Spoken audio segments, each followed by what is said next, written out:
as I wish was taught more in women's courses, is that if you fight back, you dramatically increase your chances of survival. And there's been some really, really irresponsible courses that have run and told women not to fight back because you're just going to get hurt more. Those people get killed. Okay? Because the whole idea of not fighting back because you're going to escalate the situation is redundant.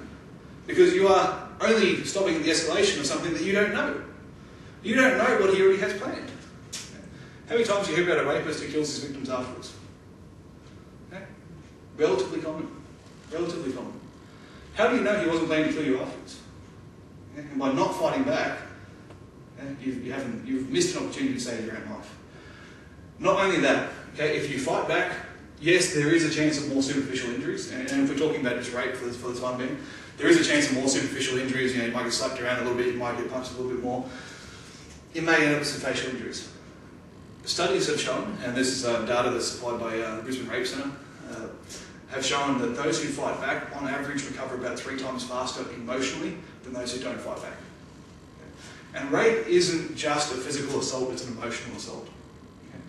That's what really ruins people's lives, is the emotional and the doubt and the self-blame and the pity and the guilt and everything that goes with it. By fighting back, these women have actually freed themselves from that because they did everything they could. They don't blame themselves anymore, or not as much. Okay? The blame is now squarely on the attacker who they couldn't fight off, or sometimes they did fight them off. Just this morning on the news, there's a story of a woman in the Blue Mountains. Okay? She was hiking through the Blue Mountains, a guy attacked her.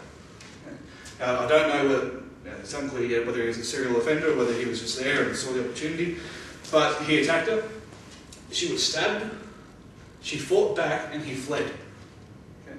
She had some pretty nasty injuries. He'd beaten her quite badly and stabbed her. I think she got stabbed in the throat.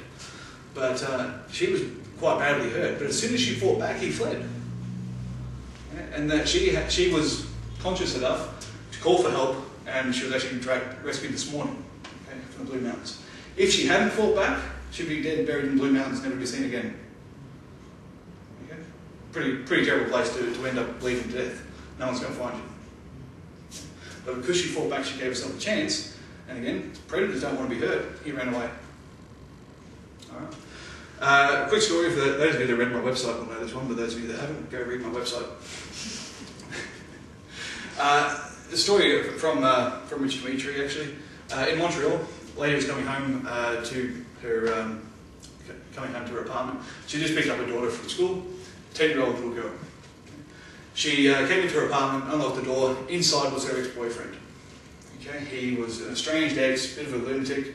He was there to kill her.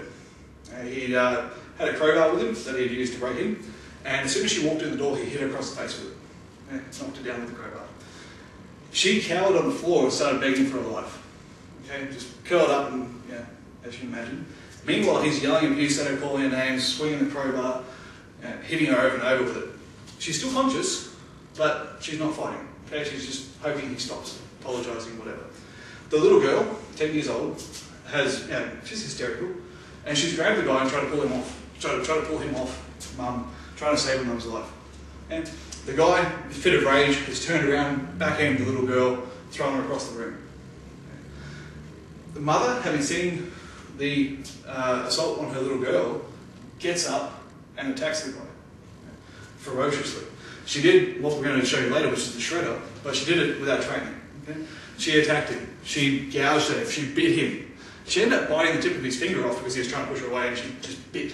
Okay? And he ran. He fled. Had she not fought back, she would have died.